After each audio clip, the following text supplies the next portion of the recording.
اب میرے بھائیوں، اگلی سورت جو ہے وہ میری فیوریٹ ترین سورتوں میں سے ہے قرآن حکیم میں. قیامت مضمر ہے جی سورت کے اندر. اس وقت امت کا سب سے بڑا مسئلہ یہی ہے. جو جامع ترمذی میں حدیث ہے کہ ہر امت کا کوئی نہ کوئی فتنہ ہے، اور میری امت کا فتنہ مال ہے. اور بخاری اور مسلم دونوں میں حدیث ہے، نبی علیہ السلام نے اپنی وفات سے 1 مہینہ پہلے شہدائے احد کے قبرستان میں جا کے ان کی قبروں کے اوپر جنازہ دوبارہ پڑھا. 8 سال کے بعد 3 ہجری میں غزوہ احد ہوا اور 11 ہجری میں نبی علیہ السلام کی وفات ہوئی. تو آپ نے اپنی وفات سے 1 مہینہ پہلے وہاں پہ خطبہ دیا. میں نے کربلا والے ریسرچ پیپر میں خطبہ ڈالا بھی ہوا ہے. آپ علیہ السلام نے قبرستان میں خطبہ دیا عبرت کے لیے کہ مرنے کے بعد سب نے ادھر ہی آنا ہے. چونکہ آپ بھی دنیا سے جا رہے تھے، آپ کو اللہ نے بتا دیا. اور حدیث کے الفاظ ہیں، عقبہ بن عامر کہتے ہیں کہ میں نے آخری دفعہ رسول اللہ کو ممبر پہ اسی دن دیکھا تھا. اس کے بعد میں نے حضور کو ممبر پہ چڑھے ہوئے نہیں دیکھا. آپ فرمایا لوگوں، اللہ تعالیٰ نے مجھے اپنا حوض کوثر یہیں پہ دکھا دیا ہے. اس وقت میرا ممبر میرے حوض کوثر پہ لگا ہے. میں تمہارا پیش رو ہوں، یعنی میں آگے جانے والا ہوں، تم میرے بعد میرے پیچھے آؤ گے. ظاہر ہے نبی الاسلام نے ایک دعوت کھڑی کی تھی، اتنی محنت سے اپنی ایک ٹیم تیار کی تھی. اب دنیا تو ظاہر ہر بندے نے چھوڑ کے جانا ہے، تو آپ کو یہ ٹینشن بھی تھی کہ میں جو پیچھے لوگ چھوڑ کے جا رہا ہوں ان کو آخری درجے تک وصیت کر جاؤں کہ میرے بعد تمہیں خطرہ کن کن چیزوں سے. آپ نے فرمایا مجھے اپنے بعد تم سے یہ ڈر نہیں کہ تم دوبارہ سے بت پرستی میں مبتلا ہو جاؤ، شرک کرنے لگ پڑو. یہ تو مجھے کانفیڈنس ہے کہ تم، یعنی اپنے صحابہ کے بارے میں آپ کو ایک گارنٹی تھی، تربیت یافتہ جو لوگ تھے، کہ یہ شرک میں مبتلا نہیں ہوں گے. البتہ مجھے یہ ڈر ہے کہ تم میرے بعد دنیا کے مال میں پھنس جاؤ گے اور دنیا کے خزانے تمہارے لیے کھول دیے جائیں گے. نبی علیہ السلام نے تو اپنی وفات تک فقر ہی دیکھا تھا. بخاری اور مسلم دونوں میں حدیث ہے، اما عائشہ کہتی ہیں کہ نبی علیہ السلام کی وفات تک ہماری یہ حالت تھی. بعض اوقات 1 مہینہ، بعض اوقات 2، بعض اوقات 3 مہینے تک ہمارے گھر میں چولہا نہیں جلتا تھا، کوئی پکانے کے لیے چیز نہیں ہوتی تھی. 2 کالی چیزوں پہ گزارا ہوتا تھا، ایک کھجور اور دوسرا پانی. اور کھجوریں بھی کوئی ٹنو ٹن نہیں، 2 کھجوریں اور ایک میٹھا پانی کا پیالہ صبح کے وقت، اور 2 کھجوریں اور 1 پانی کا پیالہ میٹھا شام کے وقت. کیونکہ میٹھا پانی وہاں پہ ایشو تھا ریگستان میں. آج بھی آپ ذرا ریگستانی علاقوں میں چلے جائیں تو کتنے کلومیٹرز پیدل سفر کر کے، وہاں کی تو زندگی میں ایشو ہی یہی ہے کہ پانی بھر کے لانا ہے 8 کلومیٹر سے، اور آپ نے آٹا جو ہے چکی میں پیس کے بس روٹی پکانی. یہ ٹوٹل لوگوں کی زندگی ہے. یہ جو آپ یاشیاں جو نیٹ پہ یوٹیوب پہ بیٹھے رہتے ہیں اور فیس بک پہ، یہ تو وہاں کے مسئلے ہی نہیں ہیں. وہاں کے تو مسئلے ہی کچھ اور ہیں. تو اس زمانے میں نبی علیہ السلام کے مبارک زمانے، اما عائشہ کہتی ہیں کہ یعنی آپ علیہ السلام اور آپ کے گھر والوں کا گزارا کالی چیزوں پہ ہوتا تھا. اب ظاہر نبی علیہ السلام کو ٹینشن تو تھی کہ میرے بعد جب دنیا کے خزانے کھول دیے جائیں گے. تو مسلم شریف کے آگے الفاظ ہیں اس شہدائے احد والے قبرستان میں جو خطبے میں آپ نے فرمایا کہ مجھے خطرہ ہے کہ تم دنیا کے مال میں پھنس جاؤ گے، دنیا کی محبت میں ایک دوسرے کو قتل کرو گے، حتیٰ کہ تم بھی تباہ و برباد کر دیے جاؤ گے جس طرح تم سے اگلی امتیں برباد کر دی گئی. اور وہی ہوا ہے. آپ دیکھ 30 سال ہی سکون سے گزرے ہیں، وہ بھی بمشکل. اور اس کے بعد کیا ہوا ہے امت کے ساتھ؟ پھر اسلام کا عروج تو نیچے ہی آیا ہے، مسلمانوں کا عروج اوپر گیا. ظاہر ایک سپر پاور تھی، اس کا ایکسپلوژن تھا. جب بھی آج امریکہ سپر پاور ہے تو سر وہ بھی بدماشی کر رہا ہے. اس وقت ہم سپر پاور تھے، ہم بھی کسی کو کھنگڑ نہیں سن دے. ٹھیک ہے، تو وہ ایک سپر پاور کا ایکسپلوژن تھا. اسلامی حکومتیں نہیں تھی، مسلمان حکومتیں تھیں. کس کی جرت ہے کہ وہ کہہ دے گے جو سلطنت مغلیہ کی حکومت اسلامی حکومت تھی؟ میرا خود تعلق مغلیہ خاندان سے ہے، میں کیسے یہ کہہ دوں؟ اللہ کو جان دینی. مسلمانوں کی حکومتیں تھیں، اسلامی حکومتیں تو کوئی نہیں تھی. نہ سلطنت عثمانیہ جو ہے وہ اسلامی حکومت تھی، مسلمانوں کی حکومت تھی. تو آپ علیہ السلام کو بتا دیا گیا کہ فتنہ مال ہے. یہ سورت اسی فتنے کو ایڈریس کرتی ہے. اور بخاری اور مسلم دونوں میں ایک حدیث موجود ہے متفق علیہ کہ نبی علیہ السلام نے یہی سورت پوری تلاوت کی. پوری سورت پڑھنے کے بعد کہا کہ آدمی کہتا ہے میرا مال میرا مال میرا مال، یہی کہتے کہتے مر جاتا ہے. حالانکہ تیرا مال تو وہ ہے جو تو نے کھا پی لیا، یا پہن کر بوسیدہ کر لیا کپڑے، یا آخرت میں اللہ کے لیے بھیج کے، اللہ کی راہ میں خرچ کر کے اپنے لیے سٹور کر لیا، یعنی جو اللہ کی راہ میں خرچ کرتے ہو یہ تمہارا مال ہے، باقی تو تیرے وارثوں کا مال ہے۔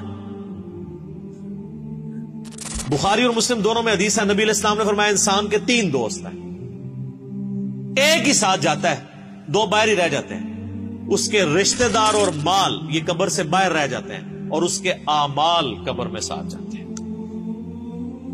بخاری اور مسلم دونوں میں حدیث موجود ہے، نبی علیہ السلام نے فرمایا کہ ابن آدم کے پاس اگر سونے کی 2 وادیاں ہونا تو وہ کہے گا تیسری بھی آ جائے، اس کا پیٹ صرف قبر کی مٹی بھرے گا۔ یہ لالچ ایسی چیز ہے جس کے پاس مال آ جائے اس کی بھی ختم نہیں ہوتی، یہ قبر کی مٹی اس کا پیٹ بھرے گی۔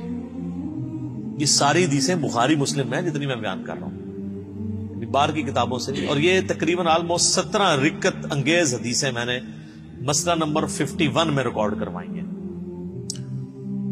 رزق حرام کی مذمت، دنیا پرستی کا انجام اور اس کا علاج۔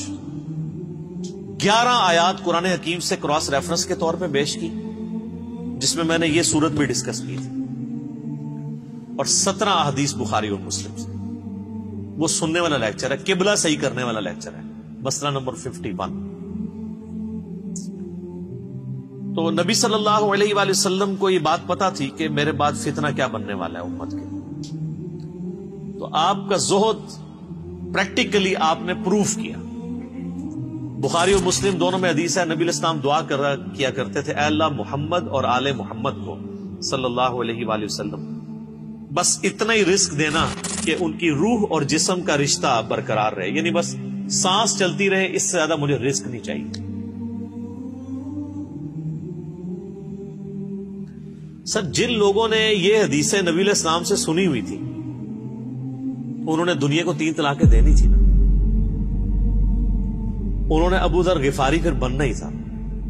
ابو ذر غفاری کے اوپر میرا کلپ دیکھیں، رات کو میں دوبارہ دیکھ رہا تھا وہ کلپ، آپ کسی اور دنیا میں چلے جائیں گے۔ یوٹیوب پہ جا کے لکھیں سیدنا Abu Zar Ghifari, tragic life story of a true Muslim, کہ انہوں نے کتنی کمٹمنٹ کے ساتھ زہد کی زندگی گزاری ہے۔ ایون صحابہ سے بھی وہ لڑتے تھے اس معاملے میں کہ نبی علیہ السلام کی یہ زندگی نہیں تھی جو تم گزار، اور وہ جو کچھ فورسی کر رہے تھے حضرت عثمان کے دور میں، پھر آپ نے دیکھ لیا کہ پھر اس کا انجام کیا نکلا۔ الہاکم التکاثر، غافل رکھا تمہیں، ہلاک کر دیا تمہیں زیادہ مال جمع کرنے کی ہوس نے، حتی زرتم المقابر، یہاں تک کہ تم نے قبروں کا منہ دیکھا، یعنی مرتے دم تک مال مال مال مال، اینڈ کوئی نہیں ہے جب تک کہ قبر کی مٹی میں نہ جا کے مل جاؤ۔ کلا سوف تعلمون، ہاں ہاں تم جلد ہی جان جاؤ گے۔ ثم کلا سوف تعلمون، پھر تم سے کہتے ہیں ہاں ہاں ان قریب تمہیں معلوم ہو جائے گا۔ کلا لو تعلمون علم الیقین، ہاں تم یقینی طور پر جان جاؤ گے۔ یقین تو اسی وقت آنا جب چیز سامنے آ جائے گی۔ لترون الجحیم، تم دیکھ کر رہو گے دوزخ کی آگ کو۔ ثم لترونها عین الیقین، اس کے بعد تمہیں دوزخ کی جو آگ کو دیکھ کر اپنی آنکھوں سے یقین آ جائے گا، لیکن اس میں فائدہ کوئی نہیں ہونا۔ ثم لتسألن یومئذ عن النعیم، اس دن پھر تم سے اللہ تعالیٰ ہر اس نعمت کے بارے میں پوچھے گا جو اس نے دنیا میں تمہیں وہ نعمت دی تھی۔ لوگوں، تم کو زیادہ سے زیادہ مال سمیٹنے کی خواہش نے غفلت میں ڈالے رکھا، یہاں تک کہ تم نے قبریں جا دیکھی۔ دیکھو تمہیں عنقریب معلوم ہو جائے گا، پھر دیکھو تمہیں عنقریب معلوم ہو جائے گا۔ دیکھو اگر تم جانتے یعنی یقینی علم رکھتے تو غفلت میں نہ پڑتے۔ تم ضرور دوزخ کو دیکھو گے، پھر تم اس کو یقین کی آنکھ سے دیکھ لو گے، پھر اس روز تم سے شکر نعمت کے بارے میں ضرور پرسش ہوگی۔ آنکھ، کان، عقل، یہ ساری چیزیں دی تھی، ان کو یوٹیلائز کر کے اللہ کی اطاعت کیوں نہیں اختیار کی؟ ایک ایک نعمت کے بارے میں پوچھا جائے گا۔ یہ ٹرمنالوجیز بھی تصوف کے ہاں تو بہت یوز ہوتی ہیں، علم الیقین، عین الیقین اور حق الیقین۔ وہ کہتے ہیں علم الیقین کی تو ہم زندگی گزار رہے ہیں، یعنی ہمیں وحی کے ذریعے یہ علم حاصل ہو گیا ہے کہ مرنے کے بعد اللہ کے حضور پیش ہونا۔ لیکن عین الیقین اس وقت ہوگا کہ جب انسان مرے گا اور مرنے کے بعد ساری چیزیں اس کے سامنے آشکار ہونا شروع ہو جائیں گی، نزع کے عالم میں فرشتے نظر آنا شروع ہو جائیں گے۔ قرآن حکیم کی کئی آیات اس پہ گواہ ہیں، مسئلہ 117A اور 117B عذاب قبر کے اوپر میں نے ریکارڈ کرایا، اس میں آپ دیکھ سکتے ہیں۔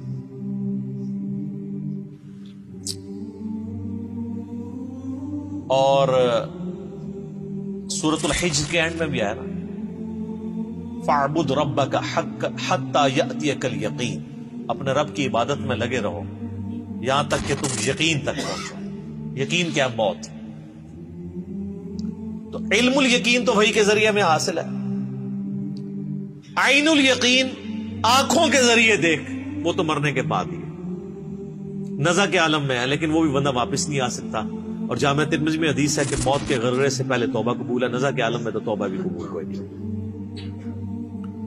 اور ایک تیسری چیز ہے، وہ ہے حق الیقین۔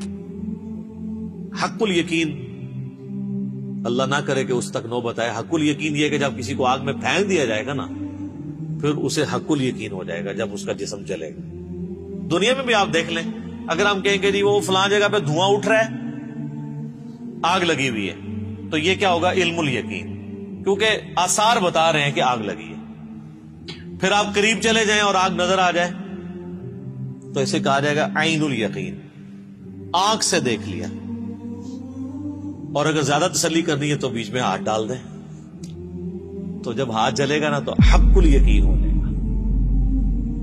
تو یہ اللہ تعالیٰ ہمارا ہے کہ تم عنقریب تم اپنی آنکھوں سے بھی دیکھ لو گے اور اس یقین کے عالم تک بھی پہنچو گے۔ آج جو تم ہمارے پیغمبر کی دعوت کو جھٹلا رہے ہو، تو ایک وقت آنے والا ہے کہ ساری چیزیں کھل کے تمہارے سامنے آ جائیں۔ اللہم من احییتہ منا فاحیہ علی الاسلام ومن توفیتہ منا فتوفہ علی الایمان، اللہم ثبتنا علی الایمان، اللہم ثبتنا علی القرآن، اللہم ثبتنا علی الاسلام، اللہم اجرنا من النار، اللہم اجرنا من النار، اللہم اجرنا من النار، آمین۔